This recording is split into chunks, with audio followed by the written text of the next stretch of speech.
राम राम दोस्तों, मैं आज आपको लेके आया हूँ मैं एक महान कलाकार स्वर्गीय किशोर कुमार जी के समाधि स्थल पर।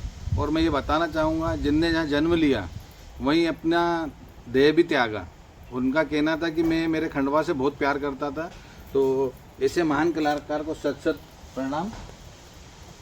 मैं यहाँ इसलिए लेकर आया था कि देश में एक माहौल बना हुआ है जाति गणना जनगणना को लेके हुए।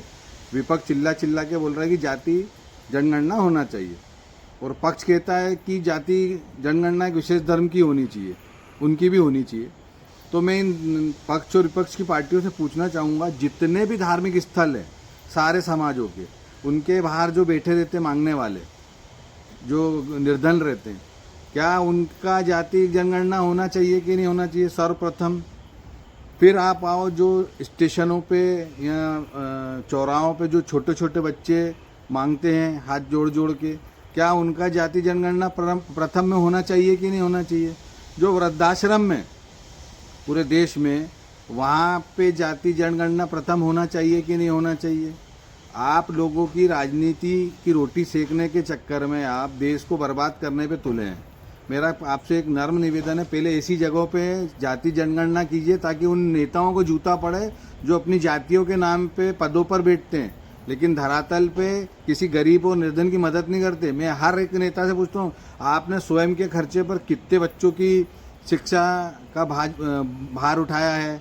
कितनी बच्चियों की शादी करवाई? कितने निर्धनों को आपने सहायता दी ताकि वो व्यवसाय कर सके?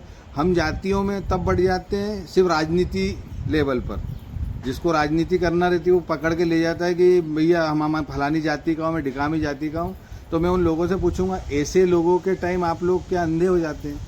तो ऐसे लोगों की जाति जनगणना प्रथम कीजिए, और उन नेताओं को बीच चौराहे पे जूता मारिए जिनकी जातियों के लोग इस अवस्था में जो लोग रह रहे हैं, निर्धन जीवन काट रहे हैं, तो क्या उनका अधिकार नहीं है? क्या उनकी जाति वालों का धर्म नहीं बनता कि हम लोग उनकी मदद करें? तो मेरा आपसे नर्म निवेदन है कि ये चीज़ पे गौर फरमाएं और थोड़ा सा ध्यान दें कि राजनीति की जगह आदमी जाता खाली आते लेकिन अपना नाम छोड़ जाता है।